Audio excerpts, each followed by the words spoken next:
தன்னுடைய பதவியை துறந்து ஒரு நிமிடம் கூட தன்னுடைய 3 வயது 4 வயது குழந்தை கூட பேச நேரம் இல்லாமல் 24 மணி நேரமும் இந்த நாடே கதி என்று சுற்றி கொண்டிருக்கிறார். இன்னொரு மனிதர், என் குடும்பமே இந்த நாடுதான், மோடிகா பரிவார், இந்த குடும்பம் தான் என்னுடைய, இந்த நாடுதான் என்னுடைய குடும்பம், எனக்கு வேறு குடும்பம் கிடையாது, இந்த நாடுதான் என்னுடைய குடும்பம்.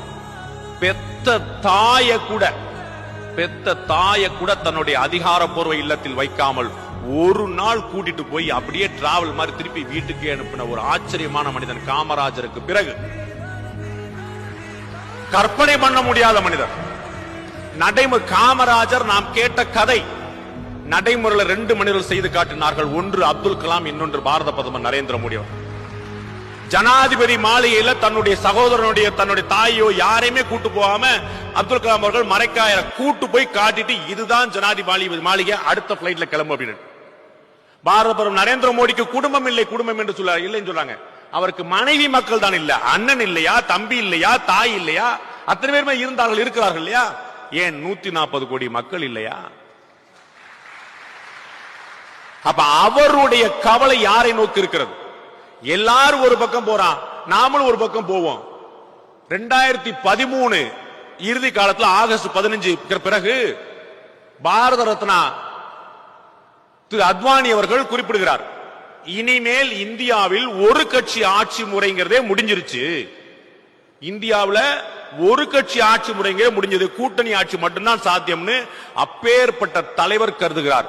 6 மாசம் கழிச்சு 2014 மே மாசத்துல 35 வருஷத்துக்கு பிறகு இந்தியாவில் ஒரு தனிப்பெரும் கட்சியாக தனி பெரும்பான்மையோடு பாஜக ஆட்சி அமைத்து நின்றது.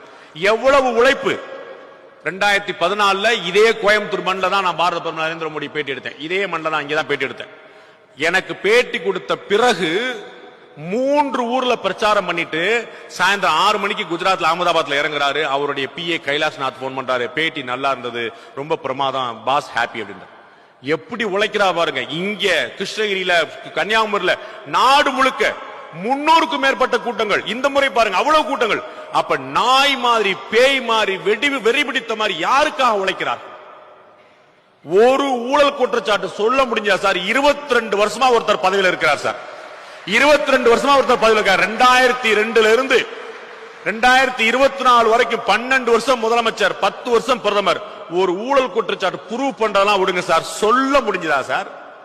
சார்ஜ் பண்ண முடிஞ்சதா சார்? அப்படிப்பட்ட அப்பழுக்கற்ற ஆச்சரியமான விஷயங்களை செய்து காட்டக்கூடியவர்கள் ஒரே ஒரு நரேந்திர மோடியாக மட்டுமில்லாமல் ஊருக்கு ஒரு நரேந்திர மோடி உருவாக வேண்டும் என்றால் நீங்கள் யாருக்கு வாக்களிக்க வேண்டும் என்பதை சிந்தியுங்கள். தனிமனித மாற்றம் மட்டுமே சமுதாய மாற்றம்.